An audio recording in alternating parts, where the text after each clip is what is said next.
Hi guys, welcome back to my channel Lush Gardener. So in today's video I wanted to talk about something that a lot of people have been asking me, and that is when you tend to buy your succulent or when you tend to recently purchase your succulent, when is the time that you need to water.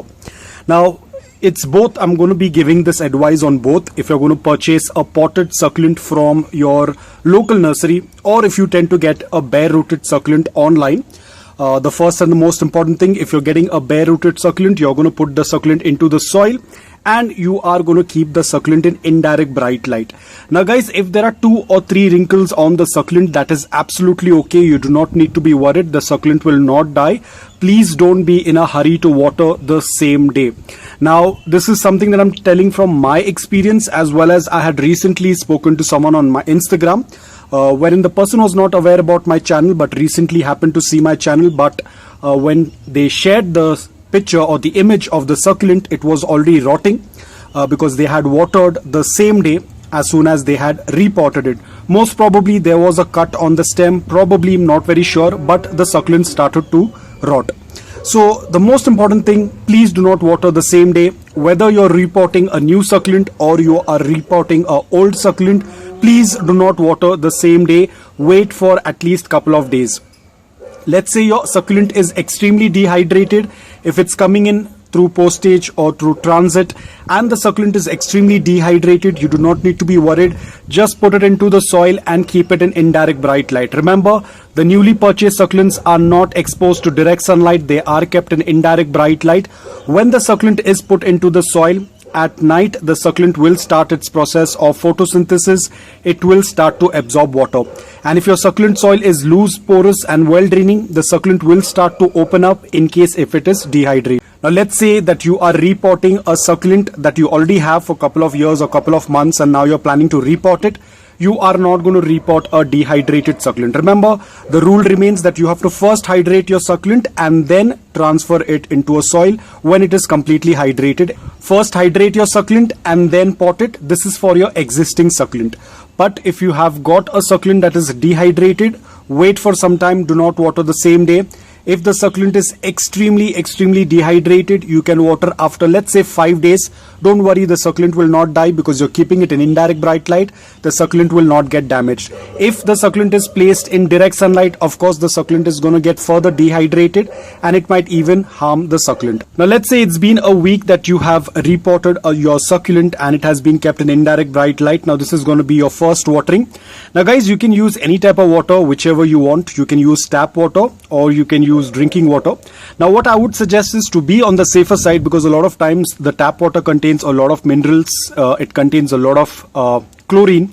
What you can do is you can let the water sit in the bucket for 24 hours because chlorine is lighter than water. Chlorine tends to get evaporated from water within a couple of hours. So if you want, you can use old water. That is going to work out really well. Or you can even use drinking water. But if you're using tap water, I would advise let it sit for 24 hours before you go ahead and water it. Now let's say it's been 24 hours of the water sitting in the bucket, or let's say if you're using the filter water, all you have to do is just go ahead and do a complete watering. Now if you're using tap water, I would say just add a little bit in the initial stage. But if you're using filtered water or if you're using old water, you can use it in one go, because this water will not have chlorine. Most of the minerals will be settled at the base of the bucket or the container that you have. And if you're using drinking water, there is not much harm. It's going to be very beneficial for the plant.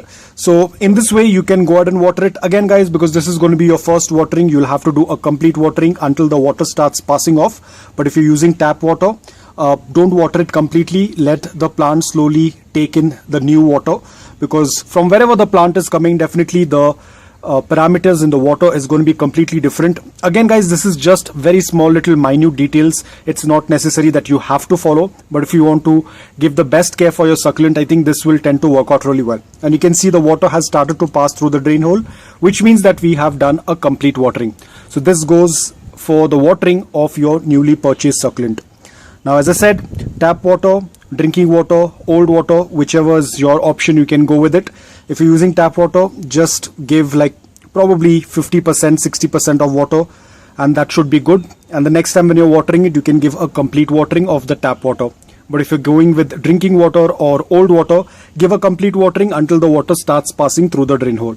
Remember guys, your succulent will not die if you are going to wait for a week. There are high chances that the succulent might die if you water it immediately, or if you do not wait, or if you just go ahead and water it carelessly. There is a high chance that the succulent might die. But if you're going to wait for a week or so, nothing is going to happen, because the succulent is resting in indirect bright light. The dehydration or the rate of dehydration is going to be very, very less. Again, please don't be in a hurry to expose it to direct sunlight. Wait for at least a month. Keep it in indirect bright light. Let the succulent completely acclimate in its surrounding, and then you can slowly start introducing it to morning direct sunlight, depending upon what variety of succulent you have. So guys, that's all about it. I hope that this video was helpful to you. If it was, please hit the like button, and if you're new to my channel, please consider subscribing to it. Until then, take care, stay safe, and keep propagating.